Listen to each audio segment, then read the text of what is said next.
안녕하세요. 5분 사진의 신바입니다. 지난 강의는 사진 기초이론 중에 가장 헷갈리는 노출, 조리개, 셔터 스피드에 관련된 내용이었고요. 이번 강의는 그것을 실제로 사진에서 어떻게 쓰이는지, 뭐가 달라지는지에 대한 내용입니다. 간단하게 복습 한번 하면서 시작을 할게요. 적정 노출, 카메라에 적당한 빛이 들어오게 하기 위해서는 카메라의 셔터 스피드와 조리개 값을 조절을 하셔야 돼요. 셔터 스피드는 찰칵하는 그 시간이고요. 조리개 값은 렌즈에서 카메라에 빛이 들어오게 하는 그 통로의 크기를 생각하시면 될 것 같아요. 조리개는 6개의 날로 구멍 크기를 조절을 하고 우리는 이것을 F 값으로 표시를 해줍니다. F 수치가 2에서 1 이렇게 낮아질수록 구멍은 커진다라고 이해를 하시면 돼요.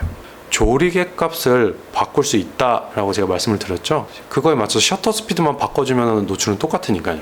오늘 강의는 노출은 다 똑같게 맞췄다라고 생각을 해볼게요. 노출을 똑같게 맞췄는데 이 조리개 값이 달라지면은 과연 사진은 어떻게 달라지느냐에 대해서 말씀을 드리려고 합니다. 심도가 달라지게 됩니다. 심도가 무엇인지 한번 알고 갈게요. 그 초점이 맞는 범위를 우리가 심도라고 하는데요. 예를 들어 5m에 있는 사람에게 우리가 초점을 맞췄다라고 얘기를 해볼게요. f2.8 조리개를 많이 연 상태에서 5m에 있는 사람한테 초점을 맞추면은요, 한 4에서 6m 정도에 있는 사람은 초점이 맞을 거예요. 대신 그 외에 있는 사람들은 뿌옇게 보일 테죠. 근데 반대로 조리개 구멍을 최대한 조여서 f16으로 사진을 찍었다고 해볼게요. 이 경우에는 0에서 10m에 있는 모든 사물들이 다 선명하게 나올 거예요. 이것이 심도입니다. 조리개 값은 사진의 심도를 변화시킨다 라고 이해를 하시면 돼요. 심도의 차이는 다음 사진을 한번 보시면 이해가 딱 될 거예요. 우리의 귀여운 디즈니 레고 캐릭터를 보고 가겠습니다. 안 그래 보이겠지만 사실 이거 다 레고입니다.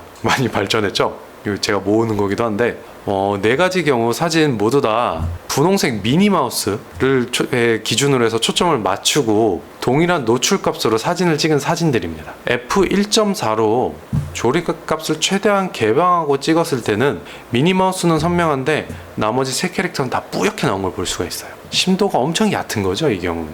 그리고 그 다음번 사진은 f4.8로 해가지고 조금 더 조인 거예요. 조리개를 조금 더 조이고 이 상태에서 찍으면은 미니마우스는 당연히 선명하게 나올 거고요. 데이지 덕도 조금 더 선명하게 나오는 걸 볼 수가 있어요. F11로 더 조이면은요, 데이지 덕, 미니마우스, 미키마우스 셋이 선명하게 나오는 걸 볼 수 있습니다. 그리고 F16으로 최대한 조였어요. 이렇게 최대한 조이니까 4마리 다 모두 선명하게 나오는 걸 볼 수가 있습니다. 다른 말로 우리는 심도가 깊다라고 얘기를 할 수가 있어요. f1.4로 찍었을 때처럼 심도가 얕은 사진을 찍었을 때 우리는 아웃포커스라고 얘기를 해요. f16처럼 심도가 깊은 사진을 찍었을 때 우리는 펜포커스라고 합니다. 대부분의 사람들이 이 아웃포커스를 하고 싶어가지고 보통 카메라를 사곤 해요. 저도 사실 아웃포커스를 해서 하고 싶어가지고 사기도 했고요. 이론은 이 정도로 이해하시면 될 것 같고요. 이 아웃포커스와 이 펜포커스를 과연 어떻게 쓸 수 있을까요? 우린 여기가 되게 중요하죠. 아웃포커스 사진을 찍는 대표적인 예입니다. 인물 사진을 찍으실 때 인물을 강조하고 싶거나 아니면 특히 배경이 너무 지저분해요. 사람이 왔다 갔다 할 때 이 배경을 날리고 싶을 때 찍으시면 됩니다. 제가 사랑하는 사람을 찍는다고 생각을 할게요. 연인일 수도 있고 아이일 수도 있고 내 손주일 수도 있고 그런데요. 내가 찍고 싶은 게 그 사람의 미소, 행복한 표정이라고 생각을 해볼게요. 가정을 할게요. 이 경우에 사실 그렇게 배경은 되게 중요하지 않아요.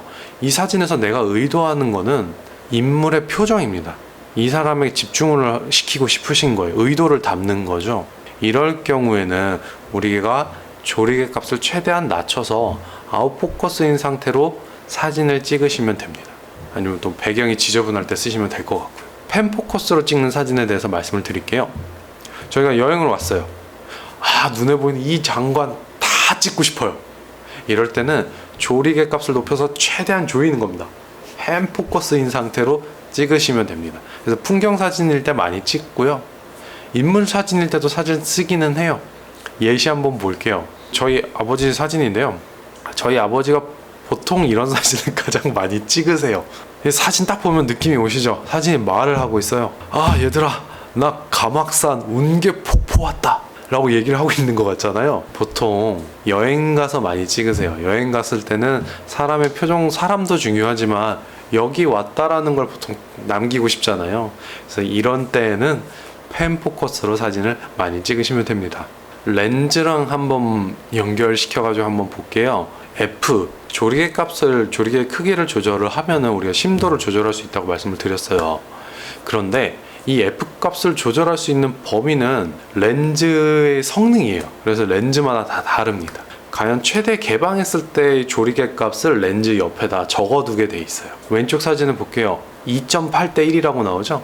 이 얘기는 최대 개방했을 때 f2.8까지 낮출 수 있다라는 뜻이에요. 근데 오른쪽 사진 한번 보고 갈게요.